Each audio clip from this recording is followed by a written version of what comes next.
following your career, talking to people that knew you, that you walked in his footsteps, so to speak, and you've accomplished a lot. I mean, the drag racing deal with the motorcycles. Yeah, I'm extremely proud. When I was 15 years old, going to the racetrack, Junior Johnson took pity on a little punk and allowed me to work in his pit crew. And I got to work for probably, in my opinion, one of the finest race car drivers to ever sit behind the wheel, and that was Bobby Allison. And Bobby Allison was my hero. It still is today. I've got the checkered flag from the 72 Southern 500 hanging up in my house, autographed by Bobby and Junior both, that Bobby gave me after we won that race, and it's one of my prized possessions. I worked with Cale Yarborough, I worked with Darrell Waltrip, I worked with Jeff Bodine, so I have been blessed as far as racing goes. A stint with 3 world championships on the Blue Max Funny Car, working with Raymond Beadle and Harry Schmidt. I worked for Kenny Bernstein on the Budweiser King Funny Car.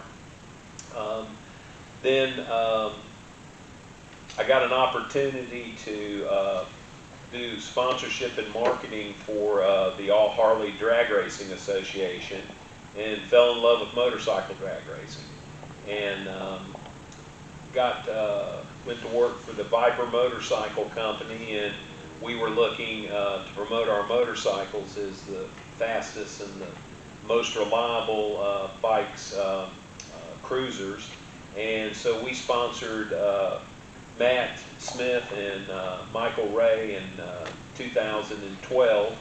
And in 2012, we were the only team to beat the Harley Davidsons that year. We beat them in Texas, and Michael Ray won the race with Matt Toonin. So we were really looking forward to 2013. Michael decided to go with George Bryce, so we brought on Angie, Matt's wife, and John Hall was our team, and we were sponsored, but they were sponsored by the Viper Motorcycle Company, and I pretty much helped with all the logistics and the sponsorship and being there, and basically kind of like a team manager. So we ran real well. John Hall won his first race. It was a brand new track and everything, and it was the first win for the second win for Matt as a crew chief, and that was pretty amazing. And then we went on a tear. John Hall won the U.S. Nationals. He beat Matt in the finals. So I had 2 bikes in the finals at the U.S. Nationals. Getting 1 in the finals was amazing. Getting 2 in the finals was remarkable. That's probably one of my proudest moments, is holding that Wally, having both bikes in the winner's circle, and our Viper motorcycle there, and then our crew and everybody and all our supporters. That was pretty huge. That was as big to me as when Cale won the Daytona 500. And we won the U.S. Nationals when I worked for Raymond on the Blue Max, and that was a big win for us. But this win was, I had a lot to do with this win, so it meant a lot to me. Matt has since gone on to win 3 more championships. He's a 5-time NHRA Pro Stock Motorcycle World Champion. He's trying to catch his daddy. He's got like 6 more to go before he catches Tricky Ricky. But I've been blessed. People talk about it, but the good Lord blessed me with wonderful parents and friends, and good role models, and good friends like you, Bill, and Ed Hines, and the folks that I've worked with and worked for. It's great. I still talk to those guys all the time. I mean, Bobby and Donnie are coming to help me out at the museum. I've talked to Eddie and Lynn Wood, the Wood brothers. They're going to come and do a deal with us. Talked to Kyle Petty. I've talked to Mark Martin, and a lot of the older drivers are planning on coming to the museum and doing autographs and question and answers and podcasts. And we've just started a podcast. It's called the Winston Cup Reboot, and it's going to be, we do it at the museum. and it talks about the old times. We're going to get the older drivers in and whatnot. In fact, we're working to get Max Barrier and Satch Worley, two Bowman Gray Stadium champions. Bowman Gray runs the Hayes 200 on, I think it's April the 23rd, and we're going to try to get Max and Satch. Yeah, we're going to try to get them to come and do a signing, autograph signing and everything that day at the museum. You know, we're real proud of the heritage that Winston-Salem has, not only for Winston and R.J. Reynolds' sponsorship, but with Bowman Gray, the Hawkins family has been, they've owned Bowman Gray since the beginning. And Johnny Hawkins and Dale Penless, her husband Dale, their kids and whatnot are all still running that racetrack today. Miss Eloise, after Alvin died, she ruled with an iron fist, and Johnny and Dale have done a remarkable job since then. You know, the Madhouse, it was a great TV show. Everybody loved it, and you know, they're getting ready to have you know, their opening on the 23rd. So, you know, we're really excited about being able to promote Bowman Gray Stadium as well. I don't think you mentioned, but I saw in something I read that you knew, right? I'm not right, but Richard Thorpe. Oh yeah, Richard Thorpe. Richard's the guy that I admired immensely. Richard Thorpe was the first drag racer that I met. When I went to the drag races, I had been working for Junior, and so, you know, I was, make a quick story. In 1972, R.J. Reynolds sponsored the Camel GT with the Camel cigarette brand. They had Hallman and Moody prepare a Pantera with a race engine and the whole 9 yards for their show car. They needed a driver to drive it, and you know, they talked to Richard, and Richard couldn't do it for whatever reason, and so Bobby said, "I'll drive it." Well, you know, Bobby's driving it, I wanted to ride, and so, you know, I'm begging Dad to let me ride, and he looks at me, he says, "There's no way." He said, "Your mama will kill me." And I go, "Dad, you don't understand, I need to ride with Bobby." And so he finally, I wore him down, which I normally couldn't do a pretty good job at that, and he let me ride with Bobby, and he told Bobby, he said, "Bobby," he said, "just keep it on the apron when you go around the track." He said, "You don't need to go up on the banking." He said, "Because if something happens to him," he said, "our dad's going to kill me."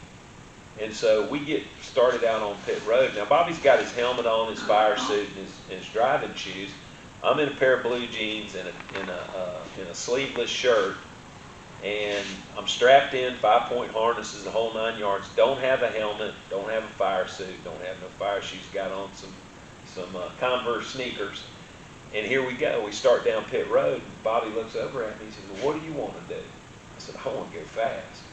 Well, we hit the banking, and we lapped around the track, and we averaged 198 miles an hour. And I mean, I was glued to the seat. My head was pushed back. All I could see was the white wall and the asphalt in front of me, and it was a surreal experience for me. So we get done, we pull into the winner's circle, and all the photographers are there, and they're doing the whole 9 yards, and they're asking Bobby about the car and whatnot. And Bobby looks at me, he said, "Colbert," he said, "what'd you think?" I said, "Bobby, that was the most amazing thing I've ever done in my life." He said, "Do you think you want to be a race car driver?" I said, "No, sir, I think I want to work on them like Junior." And so the funny part of that story was, my dad goes, "Now, you don't say anything to your mother." I said, "Dad, my lips are sealed." So we get back to the hotel, and Mom said, "Well, son, did you have a good time at the races today?" And I went, "Yes, ma'am, it was great." And she said, "Well, did you do anything exciting?" I said, "No, Mama." I said, just hung out with everybody and had a good time." She said, "You didn't go for a ride around the racetrack?"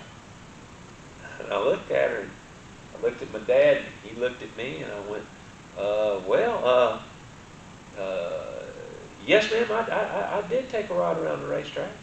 She said, "Well, how fast did you go?" I said, "Well, I'm not real sure." She said, "I saw it on TV. It said you averaged 198 miles an hour." And I looked at her and I said, "It's not his fault. It's my fault." I said, "You know that I wore him out." And she says, "I know whose fault it is, but it worked out pretty good, and but I had to save Dad because she would have killed him. But it was pretty hilarious. Talking about Raymond Beal, was down in Gainesville. I went with Roy down there, and that was a trip. Well, I think we got there. But it was Friday night. They had a party. Raymond Beal did, and his way of doing a party, he rented the National Guard home. And he had, I don't know how many working, but they set one drink down before you get it finished, there'd be another one there. And they had one of those riding bulls. All the women tried to ride that thing. And my wife came down, she met her there that weekend, and they were wide open with headaches. The next morning you wouldn't believe. Oh, I guarantee it. That's when I found out that they forgot to let the landing gear down toward the airplane. But that was a party that lasted all night. And they raced the next day. They was out there next morning. Some of them went straight from the party to the racetrack. Absolutely, absolutely. I tell you what, it was a different world back then. People would not believe the fun that we had back then. I mean, you'd get out of the racetrack on Friday night or Saturday afternoon and didn't have to race till Sunday, and Winston would throw a party at the hotel. I mean, there were great parties at the Ramada Inn there in Anniston, Alabama. They'd have a band or whatever, and all the drivers, Reynolds would set up a bar, they'd cater food and have everything in there, all the drivers and crews. Everybody who was staying at that hotel was invited to come. And what was really cool about it was Marty Robbins raced with us, and Marty'd get his guitar and come out and start singing and just sing by the pool, and you know, it was great. In fact, when he came up with the song 20th Century Drifter, which was about stock car drivers, he debuted that song to Miss Flossie Johnson at the Ramada Inn in Anniston, Alabama. He took her away from everybody else and sang that song to her, and that just meant the world to her.